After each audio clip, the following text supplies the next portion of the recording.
थी उनकी तादाद 60,000 है।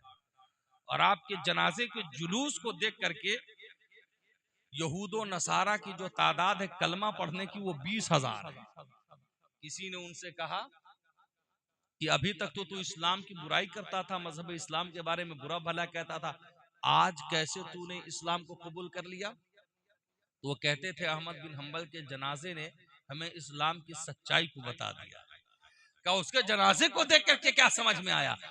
कहा उसके जनाजे को देख करके ये समझ में आया कि जिस नबी की शरीयत की वो हिफाजत कर रहा था और जब वो मरा है तो उसकी सच्चाई की गवाही देने के लिए बगदाद के कोने कोने से जब इतने लोग निकले हैं, तब मैंने समझ लिया कि जिस शरीयत की हिफाजत करता है वो इतना बड़ा सच्चा है, तो जिस नबी की शरीयत की हिफाजत कर रहा है वो नबी कितना बड़ा सच्चा हो, उनकी शान क्या होगी, उनका मर्तबा क्या होगा। इसी को देख करके मैंने कलमा पढ़ करके दाखिल इस्लाम हो गया। हाँ, और उसके बाद अब सुनिए, बस ये आखिरी बात चंद मिनट की और। हाँ, अब उसके बाद आपको दफनाया गया। अब हुजूर गौसे पाक की विलादत कब है? 470 हिजरी। कब है? 400 तारीख मालूम है ना आपको?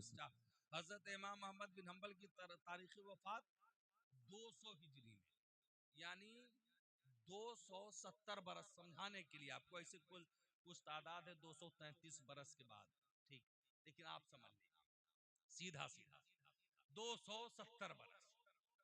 और उसके बाद कुछ आप बड़े होंगे, तालीम हासिल आपने किया, पढ़े लिखे और ज्यादा वक्त बिता, उसके बाद आपने मुरीद करना शुरू किया हुजूर गौसे पाक ने।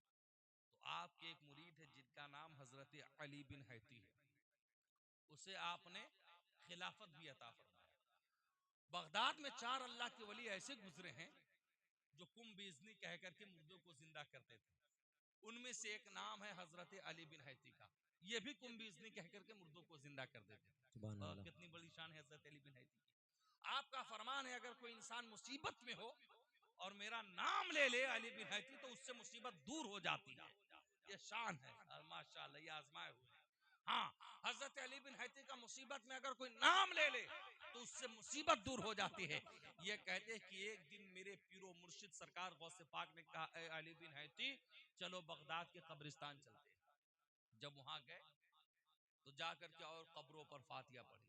आज हम पढ़ते हैं ना, कुछ लोग रोकते हैं ना, मत रुकिएगा, कहिएगा मेरे सरकार गौसे पाक जाकर के पढ़। हाँ, तो आज हम क्यों ना जाए? 1000 बरस के बाद के लोगों को ये मसला समझ में आ रहा है, नहीं जाना चाहिए। हाँ, और वो जो है 1000 बरस पहले के हैं और उसके बाद भी जा रहे हैं, पढ़ रहे हैं। गए, फातिया पढ़ी, उसके बाद हजरत अली बिन हैती कहते हैं एक पुराने कब्र पर पहुंचे सरकार गौसे पाक, और वहां भी फातिया पढ़ी। और फातिया पढ़ने के बाद देर तक आपने मुराकबा किया।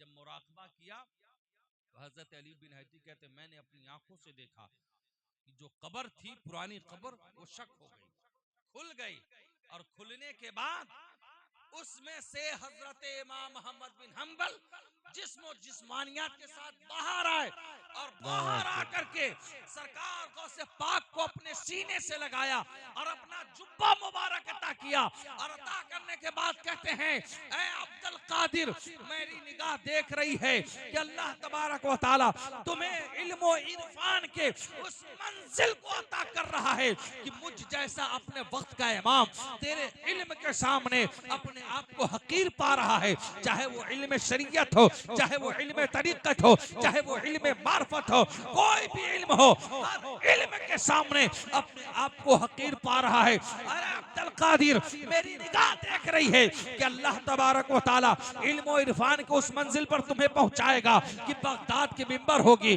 और उस मिंबर के ऊपर बैठ करके तो इरशाद फरमाएगा, कदमी हाज़िही अला रक़बति कुल्ली वलिय्यिल्लाह। तो दुनिया के तमाम औलिया इकराम अपने करतब गर्दन को झुका देंगे और तेरे कदम को अपने कंधे के ऊपर रखा करेंगे।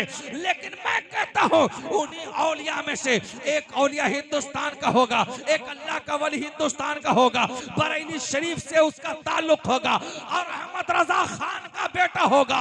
दुनिया उसे शबीह आजम मुफ्ती आजम हिंद कहेगी। अल्लाह तबारक व तआला जब विलायत का ताज उसके सर के ऊपर सजाएगा तो बड़े पीर सरकार की बारगाह में वो कहता हुआ नजर आएगा, ये दिल ये जिगर है, ये आंख है, ये सर है, जहाँ चाहो रखो कदम। सुभान अल्लाह माशा। नारे तकबीर, नारे रिसालत, अजमत गौसे आजम, जिक्र गौसे आजम, हुजूर मुफ्ती आज़म हिंद, नारे तकबीर, नारे रिसालत।